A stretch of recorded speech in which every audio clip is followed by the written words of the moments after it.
اللہ الرحمن الرحیم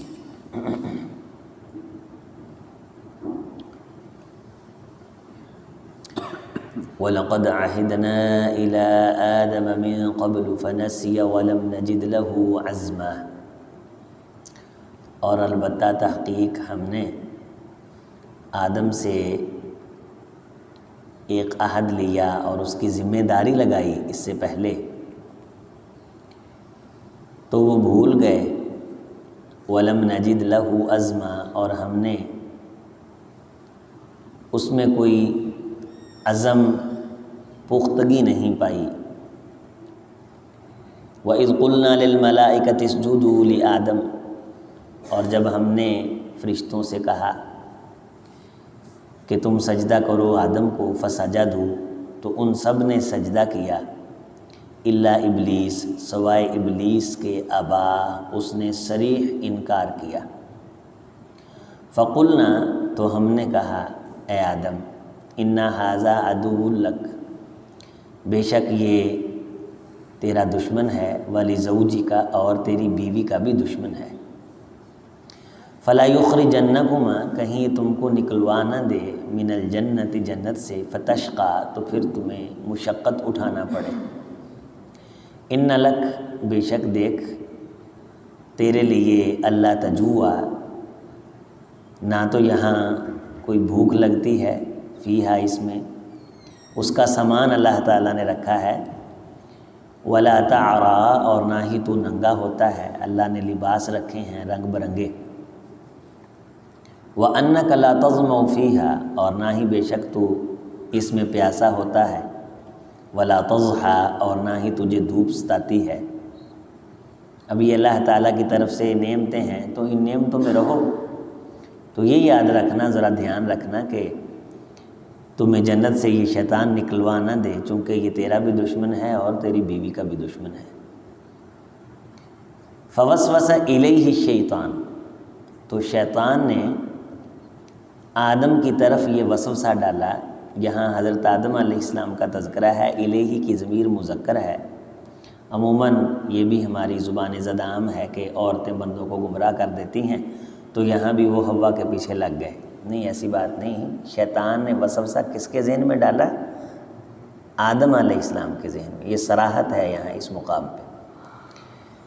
اگلا لفظ ہے قال یا آدم، آدم سے کہنے لگا، هل ادلک علی شجرۃ الخلد وملک لا یبلی، کیا میں تیری ایک ہمیشگی والے درخت کی طرف رہنمائی، شجر حیات، ہمیشگی والا درخت، اس کی طرف تیری رہنمائی نہ کروں؟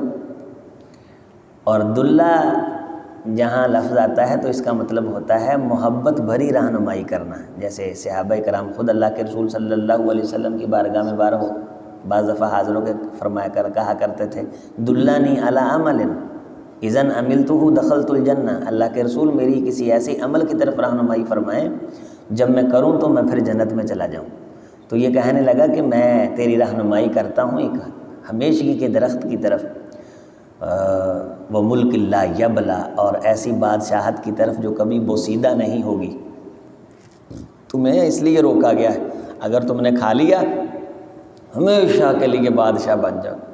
لمبی دیر آدم علیہ السلام وہاں رہے تو یہ بدستور خیال ڈالتا رہا، اور اس کے پاس اس کے علاوہ رائی بھر طاقت نہیں۔ یہ قرآن کا صریح فیصلہ ہے، یہ صرف خیال ڈال سکتا ہے، باقی کائنات کی کوئی چیز نہیں کر سکتا، نہ تو یہ ہاتھ سے کسی کو تکلیف دے سکتا ہے۔ اور یہ ہوتا ہے کہ یہ جو شیطان ہے، یہ بعض دفعہ جو جن ہیں ان کو ہائر کر لیتا ہے تکلیف دینے کے لیے۔ جو جادو کرتے ہیں نا، وہ اس شیطان کے ذریعے سے جنوں کو ہائر کرتے ہیں، وہ تکلیف دیتے ہیں بندے کو، ان کے ذریعے سے نقصان کرواتا ہے، ان کو بھی اکساتا ہے، ان کے بھی خیالات پلٹتا ہے، اور بندے کا بلڈ پریشر لو کر دیا، ہائی کر دیا، مجرل انسان کا مجر الدم، بندے کے اندر تو یہ اس طرح چلتا ہے جس طرح خون چلتا ہے، سرشت ہے اس کی کہ اس کے اندر یہ طاقت ہے، اور یہ طاقت اللہ تعالیٰ نے کہہ کے دی ہے اس کو۔ اس کے علاوہ اس کے پاس کوئی کسی قسم کی اتھارٹی نہیں۔ نبی صلی اللہ علیہ وسلم نے فرمایا کہ جنوں کا ایک ٹولہ مہج نبی کے سامنے آیا تو ان میں سے وفی یدہ شعلۃ من نار، ایک شیطان کے ہاتھ میں یعنی ایک جن کے ہاتھ میں آگ تھی، آگ کے شعلے تھے۔ اب ان کو یہ لے کے آیا تھا، ہائر کر کے لے کے آیا تھا، تو وہ شیطان کا چیلا یعنی جن کا بچہ یہ چاہ رہا تھا کہ وہ مجھ محمد صلی اللہ علیہ وسلم پہ آگ پھینکے اور وہ میرا نقصان کرے۔ تو جب میں نے اس کو دیکھا تو میں نے فوراً پڑھا اعوذ بکلمات اللہ التامات اللاتی لا یجاوزہن بر ولا فاجر ومن شر ما خلق وزرع وبرأ ومن شر فتن اللیل والنہار ومن شر کل طارق الا طارقا بخیر یطرق یا رحمن۔ تو جب میں نے یہ دعا پڑھی تو اللہ تعالیٰ نے اس کے سارے لشکر کو رسوا کر دیا، ان کی آگ کو ٹھنڈا کر دیا، انہیں ناکام اور نامراد لوٹا دیا اور انہیں نیست و نابود کر دیا کہ وہ اپنے اس پلید مقصد میں کامیاب نہیں ہو سکے۔ تو یہ جنوں کو ہائر کر کے لے آتا ہے، اور غزوہ احزاب کے اندر بندوں کو ہائر کر کے لے آیا مسلمانوں کا نقصان کرنے کے لیے۔ ایسے ڈینگیاں مار رہا تھا، آج تم چھا جاؤ گے، لیکن ہوا کیا؟ قرآن کہتا ہے سَيُهْزَمُ الْجَمْعُ وَيُوَلُّونَ الدُّبُرَ، کہ وہ سارے کے سارے پھر پیٹ پھیر کے بھاگ گئے، اور ان سے پہلے یہ خود بھاگ گیا اور ان کو کہنے لگا کہ جو کچھ مجھے نظر آ رہا ہے وہ تمہیں نظر نہیں آ رہا۔ اللہ تعالیٰ نے قرآن مجید سے وَيَأْتُوكُم مِّن فَوْرِهِمْ هَٰذَا يُمْدِدْكُمْ رَبُّكُم بِخَمْسَةِ آلَافٍ مِّنَ الْمَلَائِكَةِ مُصَوِّمِينَ، کہ پے در پے آسمان سے اللہ تعالیٰ نے فرشتے نازل کر دیے۔ بلا ان تصبروا وتتقوا وَيَأْتُوكُم مِّن فَوْرِهِمْ هَٰذَا، اگر تم صبر کرو گے، تقوی اختیار کرو گے تو فوراً فرشتے آئیں گے۔ تو فرشتے آئے، پھر یہ بھاگ گیا۔ تو میں یہ گزارش کر رہا ہوں کہ یہ بندوں کے ذریعے سے نقصان کرواتا ہے، کسی بندے کے دل میں حسد پیدا کر دیتا ہے، اس کے ذریعے سے کسی دوسرے کا نقصان کروا دیتا ہے۔ بندے کے ذریعے سے آج تک اس نے کوئی بندہ قتل نہیں کیا، یہ بندوں کے ذریعے سے کام کرواتا ہے، بچوں کے ذریعے سے ماں باپ کو مرواتا ہے، گھر کے اندر گھر والوں کے ذریعے سے افراتفری پھیلاتا ہے، اور یہ وسوسہ ڈالتا ہے، خیال ڈالتا ہے، اور سب سے اس کا طاقتور ہتھیار ہے غصہ، انسان کو ہوش نہیں رہنے دیتا۔ اور دوسرا طاقتور ہتھیار ہے زبان، انسان کو کنٹرول نہیں رہنے دیتا، جو چاہتا ہے زبان سے نکلوا دیتا ہے۔ دراڑیں پڑتی نوبت یہاں تک آتی ہے کہ لوگ ایک دوسرے کی جانوں کے نقصان ہو جاتے ہیں۔ تو یہاں بھی اس نے کیا کیا ہے؟ خیال ڈالا ہے، کس کے ذہن میں؟ حضرت آدم علیہ السلام کے ذہن میں۔ یہ صراحتاً تذکرہ ہے، مائی نے نہیں بہکایا بابے نو، یہ ڈائریکٹ اس نے ان کے ذہن میں خیال ڈالا۔ تو خیال ڈالتا ہے، خیال ایک پورا بنا کے اس طرح پھونکتا ہے، وہ پورا خیال بندے کے جسم کا حصہ بن جاتا ہے، بندے کا وہ کام کرنے کو جی کرنے لگ جاتا ہے۔ مینو کو تو بندہ ملیا نا، انہوں میں 4 تھپڑ مارنے ہیں، وہ پورا خیال ایسے بنا کے بناوٹی پورا بندے کے اندر پھینک، اور انسان پھر اس کے ہاتھوں ناچتا ہے، اس کے ہاتھوں یرغمال بن جاتا ہے۔ اگر بندہ یہ سوچ لے کہ یہ بات میری نہیں ہے، اگر میں نے کر بھی لی ہے تو میری نہیں ہے، بندہ معافی مانگ لیتا ہے، پھر ضد کرواتا ہے، نہیں تیری شان سے فرق آ جائے گا۔ تو جگہ جگہ اس نے میرے آپ کے لیے وہ تصورات کی دنیا میں ہمیں اس نے پھنسا رکھا ہے۔ ہمیں قرآن یہ کہتا ہے کہ خیالات کی دنیا سے، وسواس کی دنیا سے باہر نکلو، گمانوں کی دنیا سے باہر نکلو، یقین کی دنیا میں آؤ۔ ان بعض الظن اسم، کہاں تم گمانوں کی دنیا میں گھوم رہے ہو، خیالوں کی دنیا میں گھوم رہے ہو؟ تو خیالی پلاؤ نہیں، حقیقت کی دنیا میں ہو۔ یؤمنون بالغیب، اس کا تو آغاز ہی ایمان سے ہوتا ہے۔ ایمانیات کے باب میں آؤ، اعتقادات کے باب میں آؤ، تم اللہ تعالیٰ فرماتے۔ تو یہاں یہ صراحت ہے۔ اچھا پھر ہوا کیا؟ فَأَكَلَا مِنْهَا، خیال آدم کے ذہن میں ڈالا، بیوی بھی ساتھ تیار ہو، دونوں نے کھا لیا، منہا، اس درخت سے۔ اب بعض بندے کہتے ہیں کہ وہ درخت سے مراد اماں ہوا خود تھی، تو یہ ان کی تفسیر غلط ہے۔ یہ ایک درخت تھا، بعض کہتے ہیں یہ گندم کا درخت تھا، ان کے پاس بھی یہ صراحت نہیں ہے، نہیں، ایک پھل تھا، ایک پودا تھا، ایک سسپینس تھا اللہ تعالیٰ نے رکھا۔ ہمارے ارد گرد بھی کئی اس طرح کی اللہ تعالیٰ نے پابندیاں کھڑی کی ہوئی ہیں جن سے ہمیں روکا ہے۔ لیکن بعض دفعہ انسان نہ چاہتے ہوئے بھی وہ کر لیتا ہے۔ اس سے منع کیا اللہ تعالیٰ نے، صرف یہ دنیا میں ایک امتحان گاہ کے طور پہ ہمیں بھیجا ہے۔ فرشتے تھے، ان کے ذہن میں کوئی خیال آتا ہی نہیں ہے، جو اللہ چاہتے ہیں وہ سافٹ ویئر اللہ فٹ کر دیتے ہیں، ویسے ہی کرتے ہیں وہ، جیسے سافٹ ویئر اپ ڈیٹ ہو جاتا ہے وہ وہی کرتے ہیں۔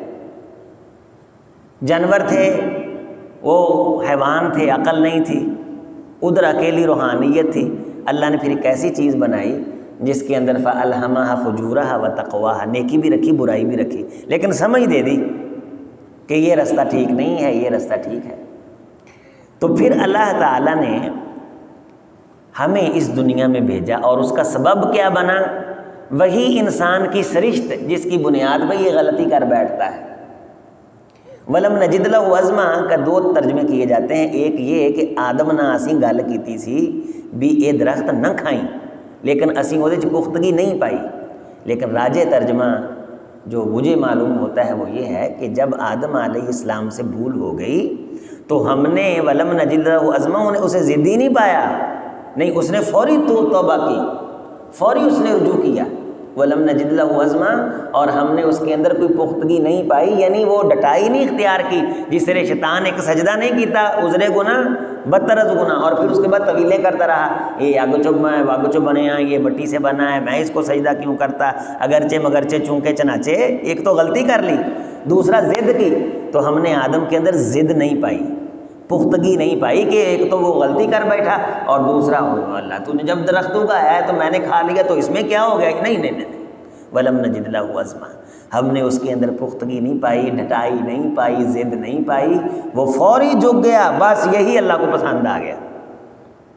نبی صلی اللہ علیہ وسلم نے فرمایا غلطی کر کے جھک جانے والا بندہ اللہ کو اس بندے سے زیادہ پسند ہے جو ساری زندگی نیکی کرتا ہے، غلطی کرتا ہی نہیں۔ صحیح حدیث ہے، غلطی کر کے جھک جانے والا بندہ اللہ کو اس بندے سے زیادہ پسند ہے جو غلطی کرتا ہی نہیں ہے۔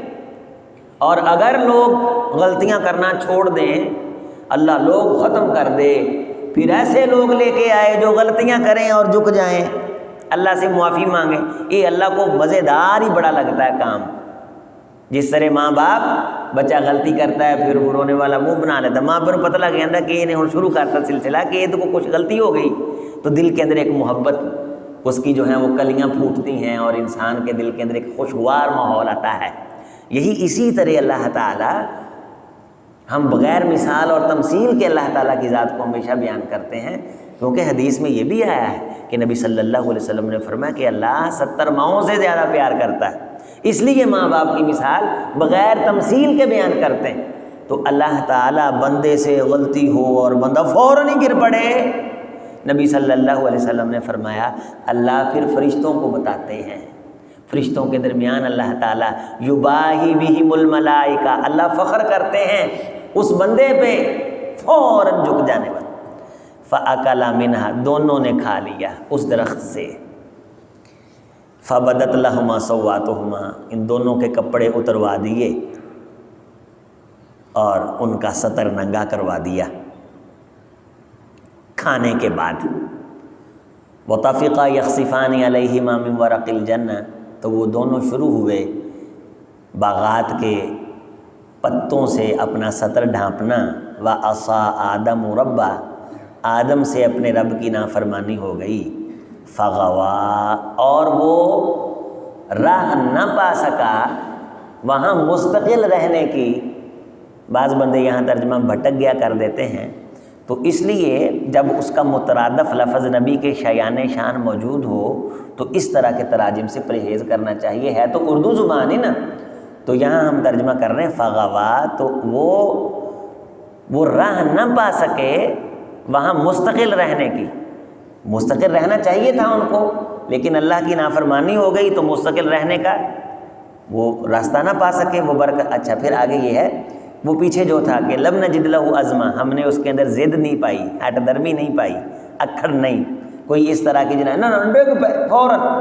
ثم اجتباہ ربہ فتاب علیہ، پھر اللہ تعالیٰ نے چن لیا، پھر اللہ نے پسند کر لیا، فتاب علیہ، اللہ نے توجہ کر لی، وہدا، پھر اللہ نے پورے رستے دکھا دیے، لے بھئی ہن اے ہونا ہے، کہ قال اہبطا منہا جمیعا، دوویں شیطان بھی انسان بھی چلو تھلے زمین تے، جمیعا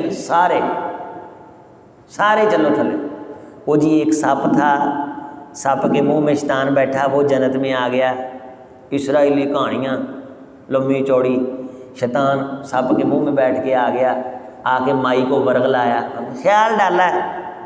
اور یہ تجربہ کر کے دیکھیں، کسی دن تجربہ کر کے دیکھیں، روحانیت کی پاوریں ہیں، ویسے تجربہ کر کے دیکھیں گھر کے اندر کبھی۔ میں نے پہلے بھی آپ کو یہ مشق بتلائی، آپ کسی بندے کے پاس بیٹھے کوئی بات سوچنا شروع کر دیں، آدھے پونے گھنٹے کے بعد آپ کی اسی بات کا آپ کا ساتھ والا تذکرہ کر دے گا۔ ہم نے کئی مرتبہ آزمایا، ہمارے اساتذہ کہا کرتے تھے جب تمہارے ذہن میں تھیسس کا موضوع آ جائے نا تو کسی کے پاس بیٹھ کے سوچو نا، خیال بھی چوری ہو جاتا ہے۔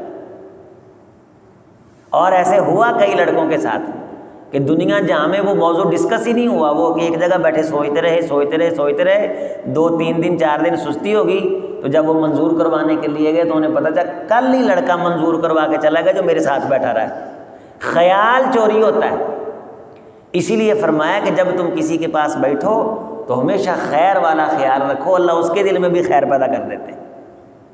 تو خیال کی بہت طاقت ہے۔ آپ کو جب کوئی بندہ یاد آ رہا ہو تو کبھی رابطہ کر کے دیکھیں، وہ آپ کو کہے گا کہ میں آپ کو کال کرنے ہی لگا تھا، تو بھی کہنا ہے نہیں، وہ سچ مچ بعض دفعہ ہوتا ہے کہ وہ ہمیں رابطہ کرنے ہی والا تھا، ہمیں ٹچ کرنے ہی والا تھا، ادھر سے ہمارے وہ جو نہاں خانہ ہے، پنہاں سوچ ہے، جسے ہم مافوق طبعیات کہتے ہیں، میتافزیکیا، تو اس کے اندر بھی اللہ تعالیٰ نے، شاہ صاحب نے تو لکھا ہے، شاہ ولی اللہ محدث دہلوی رحمہ اللہ نے، کہ انسان کی بڑی پاور ہے، وہ اس کے قائل ہیں اور ہندوستان کے سب سے پہلے اہل حدیثوں میں سے ہیں کہ انسان اگر ان روحانی طاقتوں کو وقوع کے اندر لائے تو اللہ تعالیٰ اس کے ذریعے سے بڑی رہنمائی کرتے ہیں۔ اللہ تعالیٰ سوچ کی، تو اقبال نے کیا کہا ہے کہ نگاہ مرد مومن سے بدل جاتی ہیں تقدیریں، تو اس کا مطلب یہ ہے کہ ایک بندہ ایمان والا ہو نا تو سچی ستھری سوچ لے کے کہیں بیٹھ جائے تو اس کے ارد گرد بیٹھنے والوں کے خیالات بدل جاتے ہیں۔ تو ہوا یہ کہ دونوں کو کہا کہ تم زمین میں چلے جاؤ، فَإِمَّا يَأْتِيَنَّكُم مِّنِّي هُدًى بَعْضُكُمْ لِبَعْضٍ عَدُوٌّ، تے ہو تو دشمن، ہمیشہ کے لیے ایک دوسرے کے دشمن رہو گے۔ فَإِمَّا يَأْتِيَنَّكُم مِّنِّي هُدًى، تمہارے پاس ہدایت میری طرف سے آئے گی، ہدایت اتوں آئے گی، ہم لیڈ کریں گے تم کو۔ فمن اتبع ہدایٰ، جو اس ہدایت کا اتباع کرتا رہے گا، فلا یضل ولا یشقی، نہ تو وہ گمراہ ہوگا نہ نامراد ہوگا، بالکل کسی قسم کی نامرادی اس کے قریب نہیں آئے گی۔ ومن اعرض عن ذکری، جو میری باتوں سے، میریاں گلاں کرن لگا جدہ ٹھیڈ دکھے اور اعراض کرے میرا ذکر کرنے سے، توحید، قرآن، نبی صلی اللہ علیہ وسلم نے اللہ کی جو شان عظمت بیان کی اس سے جی چرائے، تو اسے سمجھ لینا چاہیے فَإِنَّ لَهُ مَعِيشَةً ضَنْكَ، ہم اس کی دنیا تنگ کر دیں گے، وَنَحْشُرُهُ يَوْمَ الْقِيَامَةِ أَعْمَىٰ، اور قیامت کے دن ہم اس کو اندھا کر کے اٹھائیں گے۔ قال رب لما حشرتنی اعمیٰ، وہ کہے گا اللہ جی مجھے اندھا کیوں کر دیا ہے، وقد كنت بصیرا، میری تو آنکھیں تھیں، میں تو دیکھتا تھا۔ قال كذلك اتتك آیاتنا، تو پھر اللہ فرمائیں گے ہاں اسی طرح کہ جیسے میری آیتیں تیرے پاس آئیں، فنسیتها، تو گل یاد ہی نہیں رکھی، ادھروں سنی ادھروں کر دیتی، تو نے مجھے بھلا دیا۔ وكذلك اليوم تنسى، اور جا آج تجھ کو بھلا دیا گیا ہے۔ تو قیامت کے دن نبینا کر کے کس کو اٹھایا جائے گا؟ جو قرآن مجید کی آیات پہ غور نہیں کرتا، اللہ کی باتیں نہیں کرتا، اللہ کے نام کی مجلسیں گھر کے اندر منعقد کرنا، یہ انسان کی روحانی آنکھوں کی طاقت کو اپروو کرتی ہیں، چیزیں اس قوت کو اپروو کرتی ہیں۔